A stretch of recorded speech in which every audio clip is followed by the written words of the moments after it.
Lakini kikubwa zaidi ambacho nilicho nataka kuhusieni nyinyi, sikukisema katika darasa zangu hizi, kuna nukta muhimu niliacha kwa sababu ya wakati. Kwa nitaizungumza kidogo hapa kuwa nasihi na kuinasihi nafsi yangu. Hizi nafsi zetu hizi zina kijidude fulani hivi, inna an-nafsa la ammaratun bis-su'i illa ma rahima rabbi. Nafsi siku zote huwa ina tabia ya kuchokoa chokoa na kuamrisha uovu, ila tabia kibaya hivi.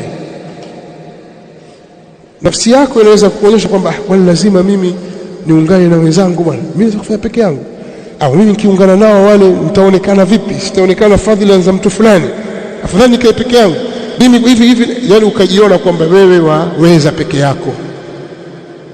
Si hivyo, ni nafsi yako mbaya inakwambia namna hiyo.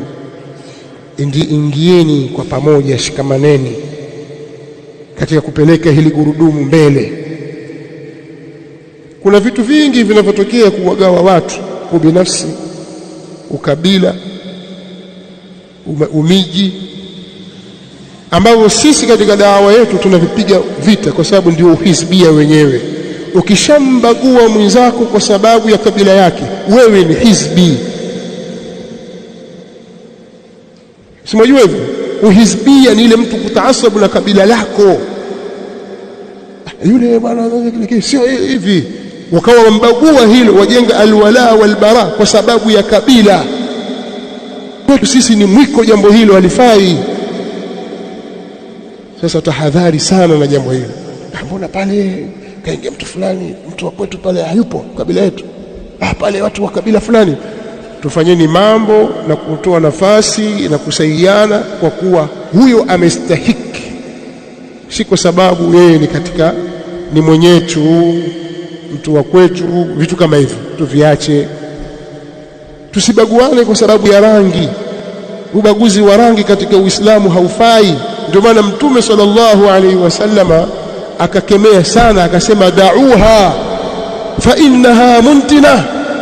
Acheni huo ubaguzi kwa sababu ni uvundo, ni kitu chenye harufu mbaya kabisa kuliko mzoga. Msibague watu kwa sababu ya rangi zao, kwa sababu ya kabila zao, jambo hilo halifai. Msiwabague watu kwa sababu ya maeneo wanayotoka, hilo jambo halifai. Kwamba yule atoka kusini, yule atoka kaskazini, yule atoka sijui mjini magharibi, yule sijui anatoka Pemba, yule atoka huku, ukambagua. Atoka mjini, atoka shamba, atoka bara, sio atoka Kenya. Msibaguane kwa jambo hilo.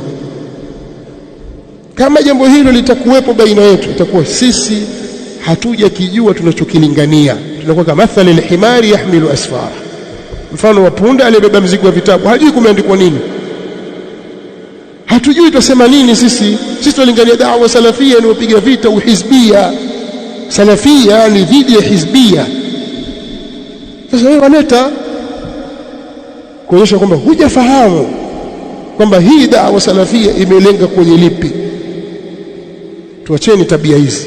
Inawezekana mtu amekulia kwenye jambo hilo, kalelewa hivyo, ikawa lugha zake ni hizo za kibaguzi, lakini kwa kusoma ilmu na kujitaalamisha, vitu kama hivi vinaondoka.